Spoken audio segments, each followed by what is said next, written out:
más ingrato papel en la tragedia griega estaba reservado para quienes profetizaban las desgracias.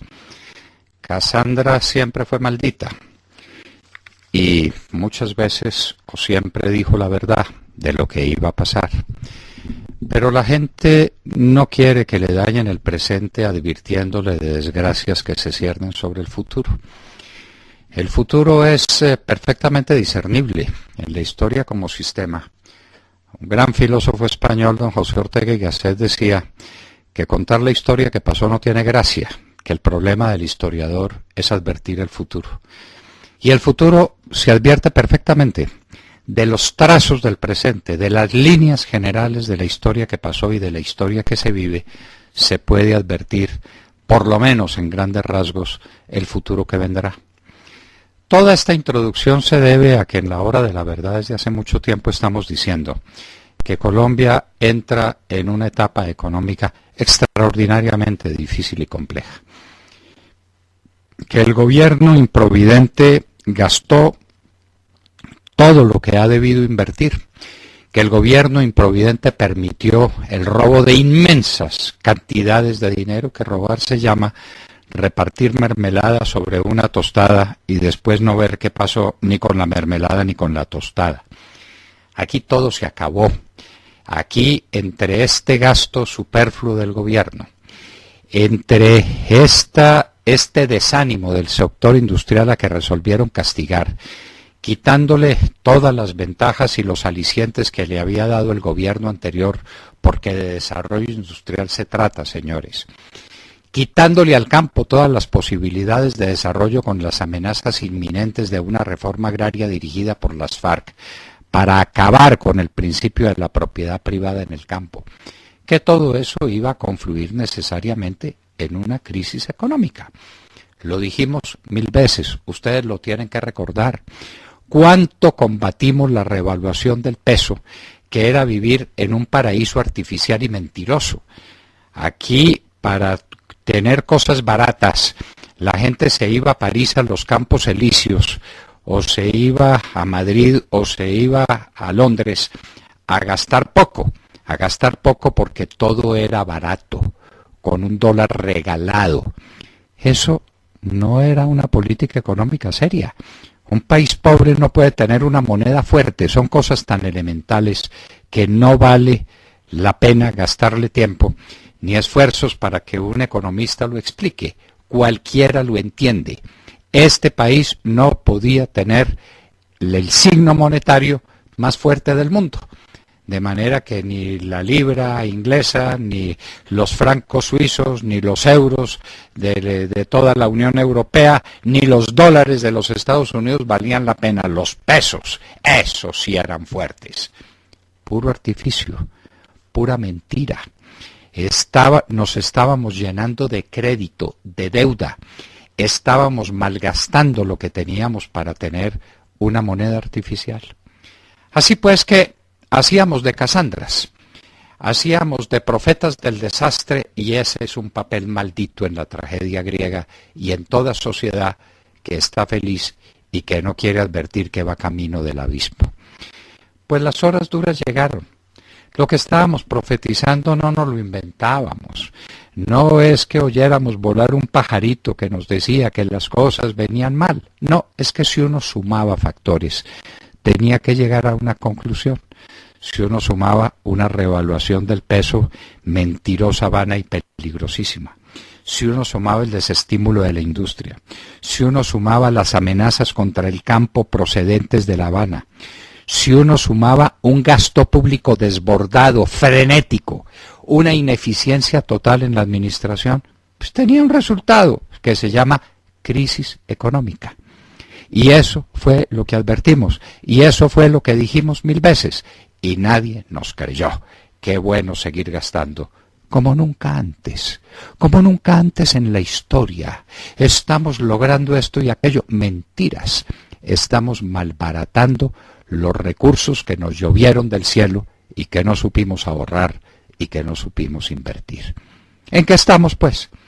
en que se dispararon los precios de las cosas. Y se dispararon porque son escasas. Pues, ¿qué le vamos a hacer? Es una realidad económica tan obvia que para qué insistir en ella. ¿Por qué se disparan los precios de los alimentos? Pues porque el campo está produciendo pocos alimentos.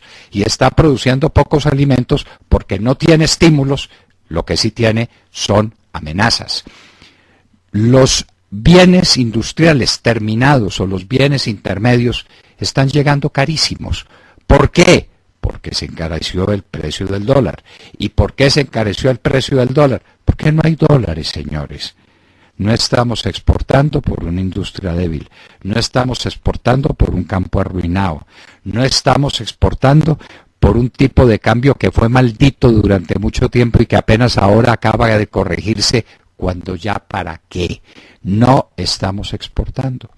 A la inversión extranjera la desterramos. Le dimos tanto garrote, le dimos tanto palo, le pusimos tantos impuestos, la maltratamos de tantas maneras que se fue. Son golondrinas que se van cuando hace frío y se fue la inversión extranjera directa. Y la llamada de portafolio es que están llegando capitales, claro, que se le apuntaban a la revaluación y se le apuntaban a unas tasas de interés relativamente altas con respecto a lo que podían obtener en otros mercados del mundo. Eso se acabó.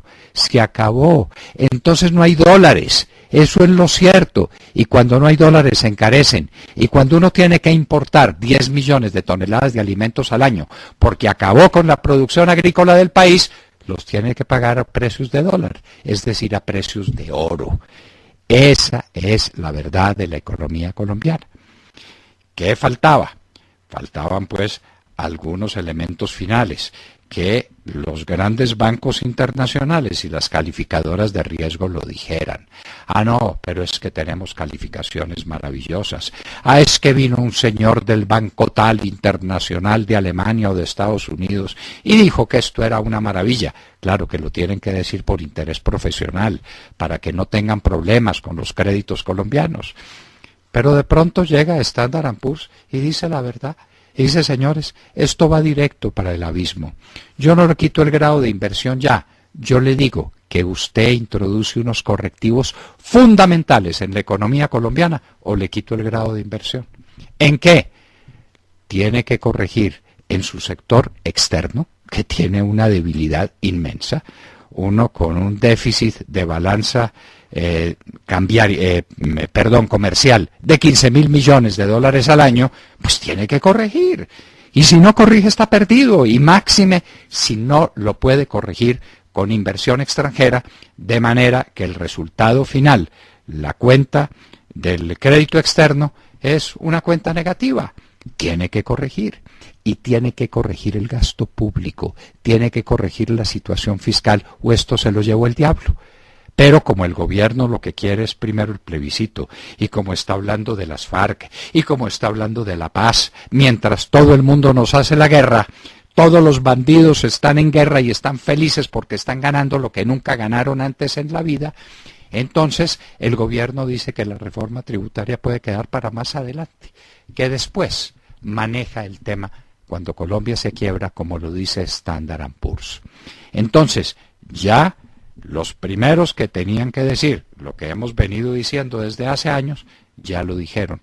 Y los segundos son unos señores que se llaman los consumidores. Aquí veníamos consumiendo y veníamos consumiendo en cantidades porque la gente le creía el cuento al gobierno de que esto iba bien y porque había plata en la calle. Y porque estábamos recibiendo cantidades de dinero de un sector petrolero en un país que no es un país petrolero, sino con petróleo, como lo han dicho expertos venezolanos que han venido aquí desde hace mucho tiempo. Entonces el señor consumidor se retrajo y dijo, yo no voy a consumir más porque estoy viendo esto negro. Estoy viendo negro el tema del empleo, estoy viendo el tema del negro el tema del crecimiento, estoy viendo negro el tema del gasto público. Me abstengo.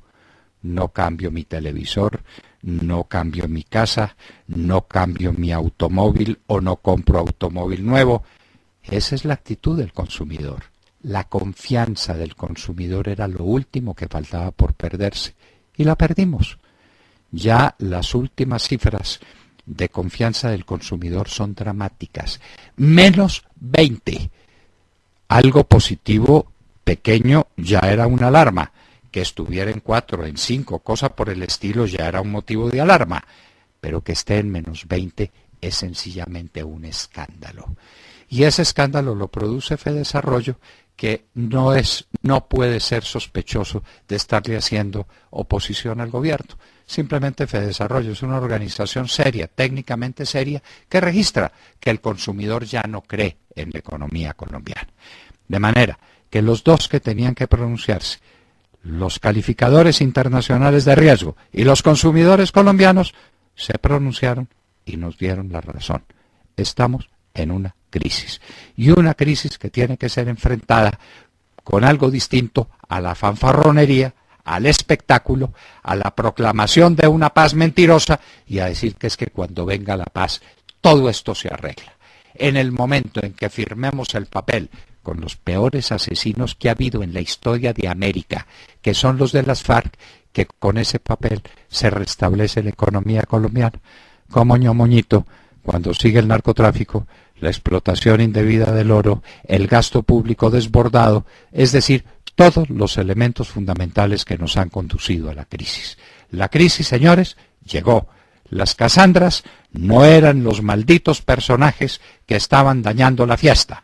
Simplemente eran personas sensatas que decían que como veníamos no podíamos seguir.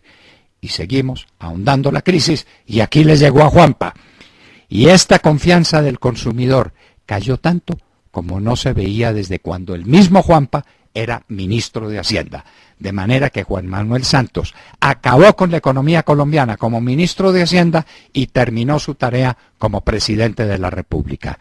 Ese es el presidente que tenemos, el gobierno que tenemos y el negro panorama que está frente a nuestros ojos. Estamos en medio de una terrible crisis, un cumulonimbus, dirían los pilotos cuando se encuentran esas nubes terribles en el cielo. Las vamos a seguir enfrentando con palabrería, con bobadas, con enfrentamientos inútiles, con promesas que no se podrán cumplir jamás. Esa es la pregunta. La crisis económica, señores, que tanto pronosticamos, está ante nuestros ojos. Acaban de escuchar el editorial del doctor Fernando Londoño en La Hora de la Verdad en Radio Red a las 7 de la mañana, 26 minutos.